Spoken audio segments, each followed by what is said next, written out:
ఇప్పుడు ఎన్నో భాగం 21. నమస్కారం. విష్ణు పురాణం 21వ రోజు భాగంలోకి వచ్చాం మనం. అయితే ఈ శ్వేతద్వీపవాసిగా ఉన్నటువంటి విష్ణుమూర్తిని దర్శించడానికి బ్రహ్మాది దేవతలు మునులని గంధర్వులని వెంబడబెట్టుకుని భూదేవితో సహా అక్కడికి వెళ్ళారు. ఆ ద్వీపంలోట నరసింహరూపుడై ఉన్నటువంటి గరుడ వాహనుణ్ణి దర్శించి అనేకానేక నమస్కారాలు చేసి ఇట్లా స్తుతించారట.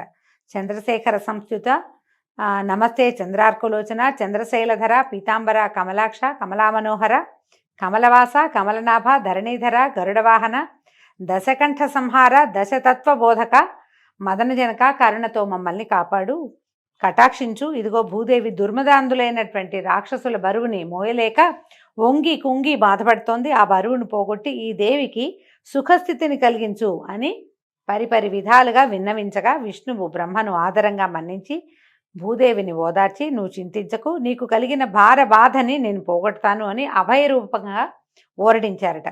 తన శరీరం నుంచి నల్లని తెల్లని 2 రోమాలను తీసి, ఇదిగో ఈ 2 నా అంశతోటి 2 పురుషమూర్తులుగా ధరలో అవతరిస్తాయి. దుష్ట శిక్షణ శిష్టరక్షణ చేస్తాయి. దాంతో భూభారం పోతుంది. ఇంద్రాది సురలు తమ తమ అంశాలతోటి ఇళ్లలో సూర్యచంద్ర వంశాలలో క్షత్రియవరులుగా పుట్టి యుద్ధాలలో ధర్మ విరోధులైన పగవారిని మట్టుపెట్టి ధర్మోద్ధరణ చేస్తారు. నా భక్తులై సుఖంగా వర్ధిల్లుతారు. నేను ఇళ్లలో వసుదేవుని ఇల్లాలైన దేవకికి 8వ గర్భాన కుమారుణ్ణై జన్మిస్తాను. నా పేరు కృష్ణుడు. నా పనిగా భూభారాన్ని తీరుస్తాను. కంసాదులను రూపుమాపి లోకానికి క్షేమం కలిగిస్తాను అని అభయం ఇచ్చాడు. దాంతో ఇంద్రాదులు బ్రహ్మమాట మీద మేరు పర్వతం దగ్గరికి వెళ్ళి కార్యాచరణ ఆలోచిస్తున్నారు. ఇప్పుడు మనం ఏం చేయాలి అని వాళ్ళంతా ఆలోచిస్తున్నారు. భూదేవి నా బరువు తగ్గిపోయింది ముందేనని ఆవిడ సంతోషంగా ఉందట. అయితే ఇట్లాంటి ఒక వృత్తాంతం జరిగిందని నారదుడు కలహాసనుడుగా బిరుదు పొందిన వాడైన వాడు ఆయన ఏం చేశాడు, ఈ విషయం అంతా కంసుడికి చెప్పి వెళ్ళిపోయాడు. కంసుడికి తెలియజేశాట. దేవతలంతా ఒక మీటింగ్ పెట్టుకున్నారు.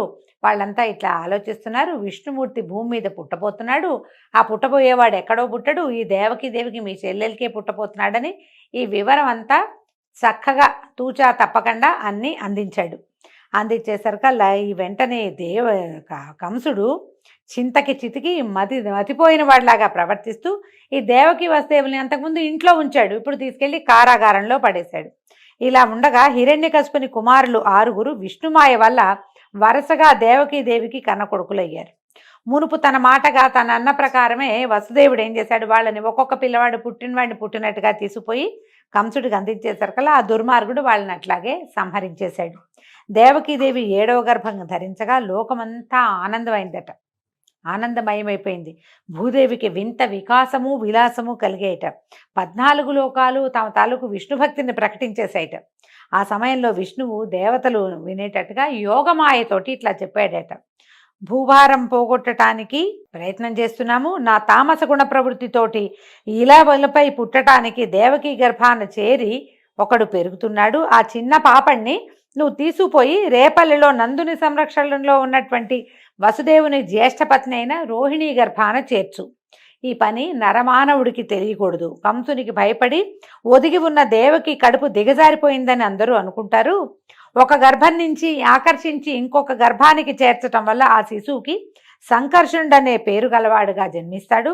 వెండి కొండలాగా తెల్లని మేనుతోటి జన్మిస్తాడు.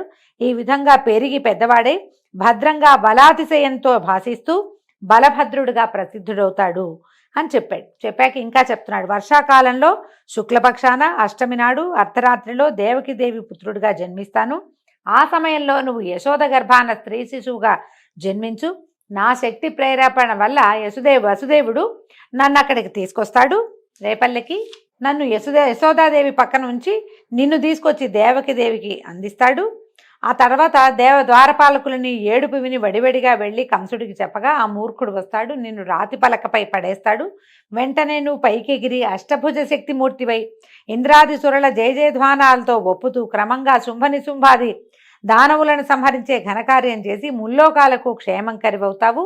నానా స్థానాలలోనూ భూతి సన్మతి క్షాంతి వృద్ధి ధృతి లజ్జా పుష్టి రుష నీతి ప్రశ్రయ ఆర్య దుర్గా దేవగర్భ అంబిక భద్రకాళి భద్రక్షమ క్షేమంకరి అనే పేర్లతోటి ప్రాతకాలమందు అపరాహ్నములందు తర్వాత భక్తిభరిత హృదయాలతోటి నరులు మానవులు అందరూ సురమాంస ఉపాహారాలు సమర్పిస్తూ నిన్ను ఆరాధించే వారికి ఈ అభీష్ట ఫలదాయినిగా ఉంటావు నువ్వు. ఇక వెళ్ళి ఈ ప్రయత్నం చెయ్యి అంటే ఈమె తర్వాత చేయవలసిన కార్యక్రమం అంతా చెప్పేశాడు. చెప్పగానే యోగ నిద్ర యోగమాయ వెళ్ళి దేవకీ గర్భాన శేషమూర్తిగా ఉన్నటువంటి శిశువును కొనిపోయి అతి రహస్యంగా రోహిణీ గర్భంలో ఉంచింది. కంసుని వల్ల భయపడటం వల్ల దేవకికి గర్భస్రావం అయిందని ఇక్కడంతా చింతించారు. సప్తమ గర్భం 7వ గర్భం స్రావం అయిపోయింది. ఇంకా 8వ గర్భానికి వీళ్ళు ఎదురు చూస్తున్నారనమాట. తర్వాత వసుదేవుని పుణ్యం వల్ల విష్ణుదేవుని మహిమ చేత దేవకీదేవి గర్భవతి అయింది. ఇది అష్టమ గర్భం. పరమ పావనమని జగమంతా స్తుతించింది. సకల లోకాలకు తండ్రిగా సంరక్షకుడుగా విరాజిల్లుతున్నటువంటి కమలా మనోహరుడు దేవకీ గర్భాన అర్భకుడై పుట్టడం జీవలోక సంరక్షణ కర్తవ్యం కదా. ఆయన ఏంటంటే ఆయన ఎందుకు పుట్టాడు? కేవలం దీన్ని రక్షించడం కోసం మాత్రమే, ఇంకా వేరే ఏ కారణమూ లేదు. శ్రీ మహావిష్ణువు ఇక్కడ పుట్టిన సమయం నందే అక్కడ రేపల్లెలో యోగ నిద్ర నందుని ఇల్లాలైన యశోద గర్భాన అవతరించింది. శ్రావణ మాసంలో ఈ పద్మాక్షుడు జన్మించిన సమయమందు గ్రహాలు వక్రగతి విడిచి రుజుగతిగా ఉన్నాయి. కృష్ణ జనన సమయమందు దేవకి సూర్యోదయంతో తూర్పు దిక్కులాగా తెల్లగా భాషించింది. ఆమె తేజస్సు చూసి చూడలేని వారైన ఇంద్రాదులు ఆకాశాన్ని నుంచి ఇట్లా అన్నారట, లోకాలన్నీ తన కడుపులో ఉంచుకున్న ఆది విష్ణువు ఇప్పుడు నీ గర్భాన చేరాడు, నీవిప్పుడు జగన్మాతవవుతున్నావు. పరమపురుషుడు పుట్టే సమయంలో నీకు ఏ ప్రసవ సంబంధమైన ఏ బాధ లేకపోవుగా కానీ అనేక విధములైన మంగళవాక్కులు పలికారట. ఆ సమయంలో నల్లని మేను, పున్నమి నాటి చందమామను పోలిన మోము, విశాలమైన వక్షంపై మచ్చ, తెల్లని తామరల్లాంటి విశాలమైన నేత్రాలు, కరుణను స్ఫురించే చూపులు, నడుమున పచ్చని పట్టుపంచ, మోకాళ్ల వరపు నిడుపుగా ఉన్న 4 చేతులు కలవాడైనటువంటి లోకాలని పరిపాలించే పరమపురుషుడు బాలుడై దేవకి గర్భం నుంచి ఉదయించాడు. పరమాత్మ చతుర్భుజుడయే జన్మించాడని చెప్తున్నారు. సకల భువన రక్షకుడైన పుండరీకాక్షుడు శంఖచక్ర గదాభయహస్తుడై పుట్టిన సమయంలో అన్ని లోకాలు ఆనందభరితాలైనాయి. సాధుజనులు సంతుష్టులయ్యారు. చల్లని గాలులు వీచాయి. యమున మొదలైన నదులు అత్యంత ప్రశాంతంగా ప్రవహించాయి. సముద్రాలు ఉప్పొంగాయి. గంధర్వుల పాటలు అప్సరల ఆటలు ముచ్చటగా వినవచ్చాయి. దేవతలు పుష్పవృష్టి కురిపించి దివ్య దుందుబులు మ్రోగించారు. యజ్ఞాలు సలక్షణంగా వెలిగే అగ్నులతోటి భాషించాయి. మేఘాలు మెల్లగా ఉరిమి చల్లగా వర్షించాయి. ఆ సమయంలో దేవకీ వసుదేవులు ఆ దివ్యమూర్తి యొక్క మహిమను చూసి అమితాశ్చర్యానందాలతోటి మొక్కి ఇలా అన్నారు, దేవా హరి సకలలోక సంస్తుత్య, సకల జగన్నాథ శ్రీనాథ భూనాథ, నీవు మా బిడ్డవై జన్మించడం నిజంగా మా అదృష్టం. నీ తేజస్సు చూసి కంసుడు వచ్చి అదరి బెదరి మమ్ము బాధిస్తాడు కనుక ఈ రూపం విడిచి సామాన్య మానవ రూపంతో శిశువుగా ఉండు నాయనా అని ప్రార్థిస్తే హరివారిని కరుణించి భయపడకండి, వాడి చలం బలం హరించడానికే నేను ఇలా మీ బిడ్డనే అవతరించాను అని తన అసామాన్యమైన రూపాన్ని ఉపసంహరించుకుని సామాన్య మానవ శిశువుగా కనిపించాడట. తర్వాత వసుదేవుడు ఆ బాలుని తీసుకొని బయలుదేరాడు. చెరసాల నుంచి బయటకు వచ్చాడు. సమయం నడిరేయి. ఆ దేవుని మాయాప్రభావం వల్ల నగరంలోనే కాక చెట్లపై ఉన్న పక్షులు కూడా గాఢ నిద్రా పరవశులు అయిపోయినాయి. చెరసాల ముందున్న భటులు, రాత్రి నగర వీధుల్లో తిరిగే రక్షక భటులు, కోటలో కాపున్న కొలువుకాండ్రు అందరూ గాఢ నిద్రా పరవశులయ్యారు. వసుదేవుడు వెలుపలికి వస్తున్నప్పుడు తాళాలు గడియలు వాటంతటా అవే విడిపోయాయి. సర్వము విష్ణుమయంగా విష్ణుమాయామోహితంగా ఉంది. ఆ సమయంలో దట్టంగా మెరుపులతో ఉరుములతో మింటికి కంటికి ఏకధారగా గాలివాయన కురవడం మొదలుపెట్టింది. త్రోవలో దేవకీ బాలునిపై చినుకు పడకుండా 1000 పడగల గొడుగుని అనంతుడు పైన ఛత్రంగా పట్టాడు. అంత వాన కురుస్తున్న యమున వసుదేవునికి మోకాలి బంటి నీటి దేవైంది. అలా అనాయాసంగా నదిని గడిచి అవతలి గట్టుకు చేరాడు. శ్రీహరి భక్తులకు సంసార సాగరం అరికాలి బంటి అవుతుందంటే మరి ఆ హరికి తండ్రి అయిన వసుదేవునకు యమున మోకాలి బంటి అవ్వటం ఏమి విచిత్రం కాదు. ఎవరైతే భక్తులుగా ఉంటారో వాళ్ళు ఈ భవసాగరాన్ని సులువుగా దాటేయగలుగుతారు. పాదాలతో దాటేస్తారు, ఏం కష్టం లేకండి. అలాంటి ప్రభువుని మోసేటువంటి తండ్రికి యమున ఎంత చిన్నదిగా అయినా ఉండుండొచ్చు. ఆ జడివానలో అంధకార బంధురమైన ప్రకృతి తోడుగా వసుదేవుడు ముందుకు వెళ్తూ యమునను దాటి స్నానాల రేవు వద్ద నందాదులను కొంచెం దూరంలో చూశాడు. వాళ్ళంతా పన్ను చెల్లించడానికి కంసుడి వద్దకు వెళ్తున్నాడట. తన సమాచారం వారికి చెప్పడం ఆ సమయంలో తగదని చూసి చూడనట్టుగా చాటుమాటుగా నడిచి రేపల్లెలోకి ప్రవేశించాడు. నందుడు నగరంలో లేడు. వాళ్ళంతా తెల్లవారుజామునే రాత్రి లేచి నడిచి మధురా నగరానికి వస్తున్నారనమాట. అలాగే నందుని మందిరానికి వెళ్ళాడు. ఆ సమయంలో దుర్భరమైన ప్రసవ వేదనతో యోగ నిద్రా మహిమ చేత మైమరచి తనకు పుత్రికా జననమైందనే విషయం కూడా తెలియక యశోద నిద్రాముద్రితంగా ఉంది. వసుదేవుడు మెల్లమెల్లగా లోనికి నడిచి వెళ్ళి ఆ ఆడబిడ్డను తీసుకుని తన కుమారుని అక్కడ ఉంచి వెలపలకు వచ్చాడు. రేపల్లెలో ఆ చీకటి రేయిని తెలివిగా ఉందనిలేం. ఆ చీకటి రేపల్లెలో ఎవ్వరూ తెలివిగా లేరు. రేపల్లంతా నిద్రాముద్రలోనే ఉంది. నేను నందుని ఇంట్లో నుంచి శిశువుని ఉంచి బయటికి వచ్చిన వసుదేవుడు వెనుదిరిగి మళ్ళీ యమునను దాటి చెరసాలలో ప్రవేశించాడు. శాలలో ప్రవేశించంగానే చెరసాలలోకి వెళ్ళగానే ఈ కుమార్తెకే ఉమ్మని ఏడ్చిందట చంటిబిడ్డ. అంతలో కావలివారు లేచి లోపలికి వచ్చి చూశారు. బిరబిరా కంసుని వద్దకు పోయి దేవకీదేవి ప్రసవించినట్లు చెప్పారు. ఆ మాట విని కంసుడు నిప్పు తొక్కినట్టుగా ఉరికి వచ్చి గండు పిల్లిలాగా పురిటింట్లో దూరాడట. లోపలికి వచ్చేసాడు. పురిటింట్లోకి సాధారణంగా పురుషులు రాకూడదన్న నియమం ఉంటుంది. ఈయన పురిట్లోంచే పసిబిడ్డల్ని చంపటం మొదలుపెట్టాడు. ఈ ఆఖరి శిశువు, ఈ అష్టమ గర్భం తన ప్రాణాలకి హాని కలిగిస్తుందని తెలిసి ఇంకా వసుదేవుడే శిశువుని తెచ్చిచ్చేదాకా ఆగలేదట కంసుడు.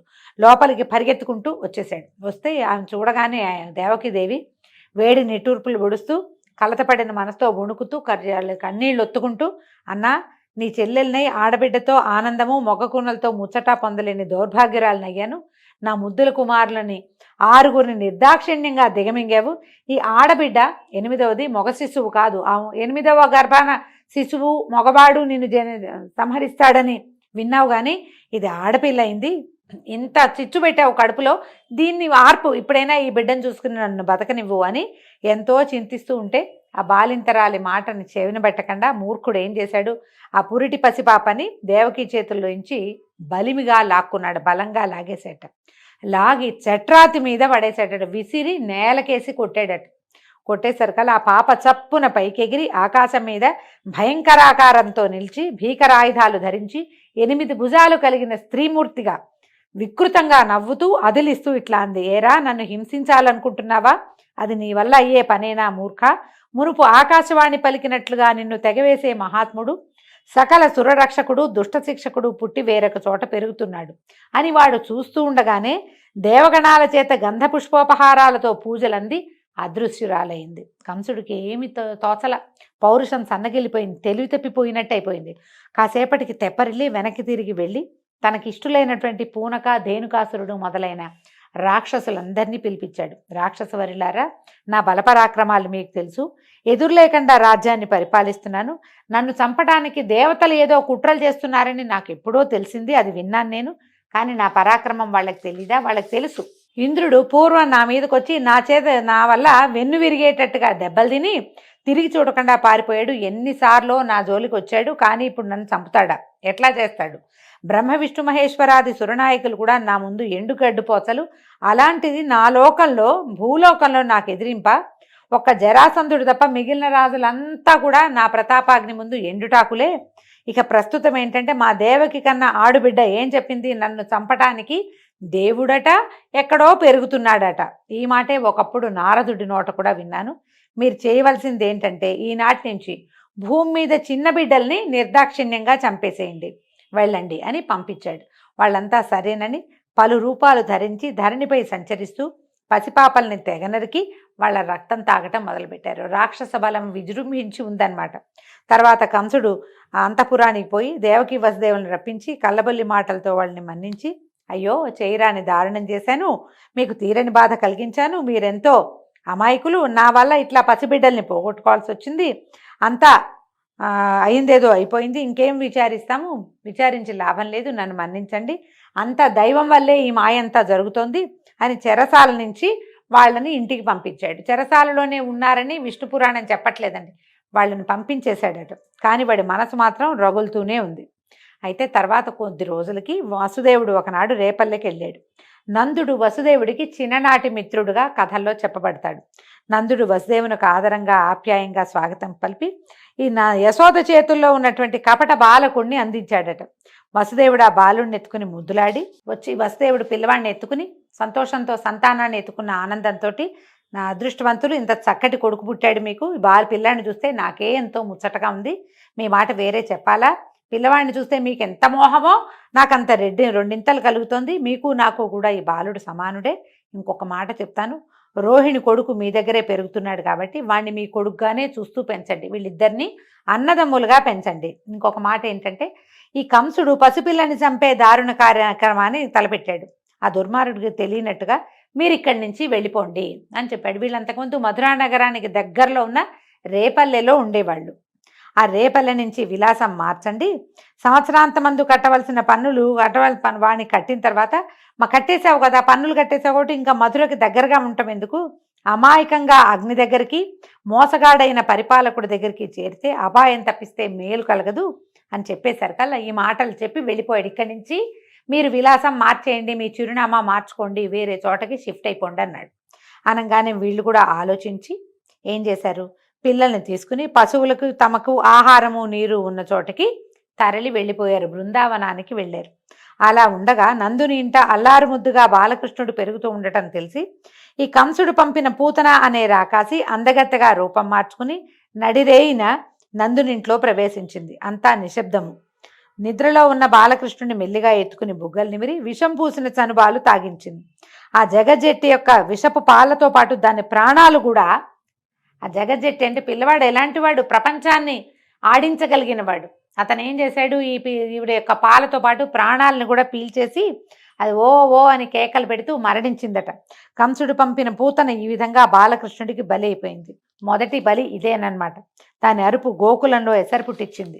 అరుపులకి పడుకున్న వాళ్ళంతా తుల్లిపడి లేచి గుమిగూడు చూస్తే ఏముంది, చచ్చిపడి ఉన్న రాక్షసుని చూశారు.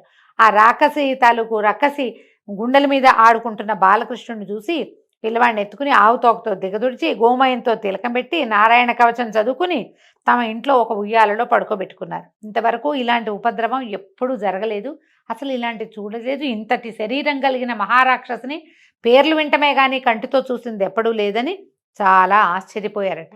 అయితే ఉయ్యాలలో ఉన్న ఈ కపటబాల స్వరూపంలో ఉన్న పరమాత్మ అక్కడికి దగ్గరలో ఉన్న ఒక చిన్న బండిని ఒక తన్ను దన్నాడట.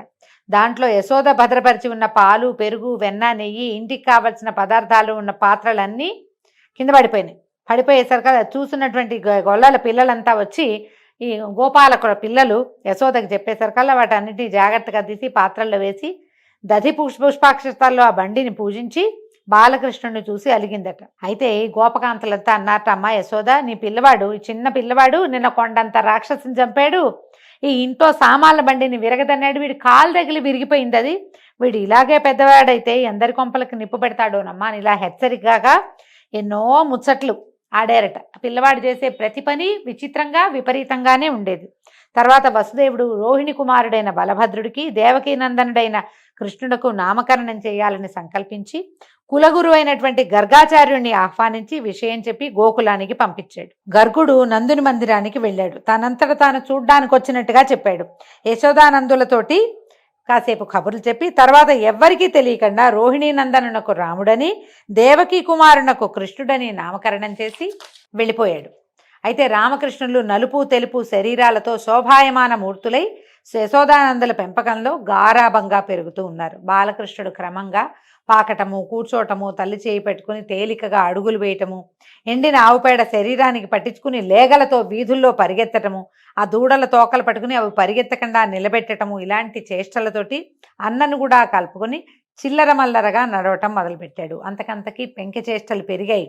ఇరుగు పొరుగు ఇళ్లలో దూరి ఆ ఇళ్లాళ్లకు కనపడకుండా వాళ్ళు ఉట్టిపై పెట్టిన పాలు వెన్న ఆరగిస్తూ దగ్గరికి వచ్చిన చిన్న చిన్న పిల్లల మూతులకు రాసి పెరటిదారిన పారిపోతూ, మరికొందరి ఇళ్లలో మరుగుతున్న కుండల్ని కవ్వంతోటి పగలగొట్టి పారిపోవటం, అటు ఇటుగా ఉన్న వాళ్ళు జవరాండ్రు దగ్గరికి రాగానే తుర్రున్న తూనీగలాగా ఎగిరి గంతులు వేసి తల్లి వద్దకు వచ్చి ఏమీ ఎరగనట్టుగా ఆమె అడ్డాలలో కూర్చుని ముద్దులు కూడవటము, ఇట్లా బాలగోపాలుని శైశవ చేష్టలు అనంతంగా సాగేవి.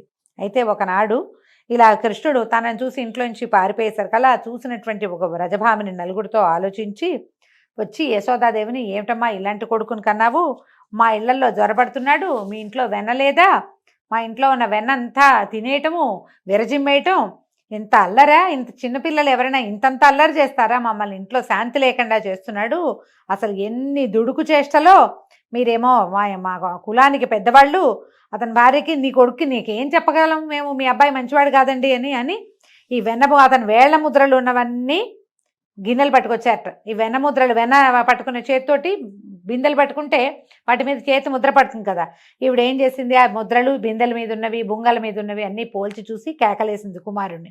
మన ఇంట్లో ఇన్ని సమృద్ధిగా పదార్థాలు ఉంటే నువ్వు ఇతరుల ఇళ్లలోకి ఎందుకు వెళ్తావు, ఇలాంటి పనులు చేయొచ్చా, ఇంట్లో ఉన్నట్టే ఉండి ఇలాంటి పనులు చేస్తావేమిట్రా నాయనా అని ఆవిడ కుమారుణ్ణి పరిపరి విధాలుగా కేకలు వేసి నచ్చజెప్పడానికి ప్రయత్నం చేస్తూ ఉండేది. బాల్య జ్యేష్ఠలతోటి ఈ గోకులాన్ని అంతటినీ ఒక కొలిక్కి తీసుకొస్తున్నటువంటి కృష్ణ చేష్టలతోటి ఈరోజు భాగం సమాప్తం అండి. మరిన్ని కృష్ణ లీలలతోటి రేపు ఉదయం కలుసుకుందాము.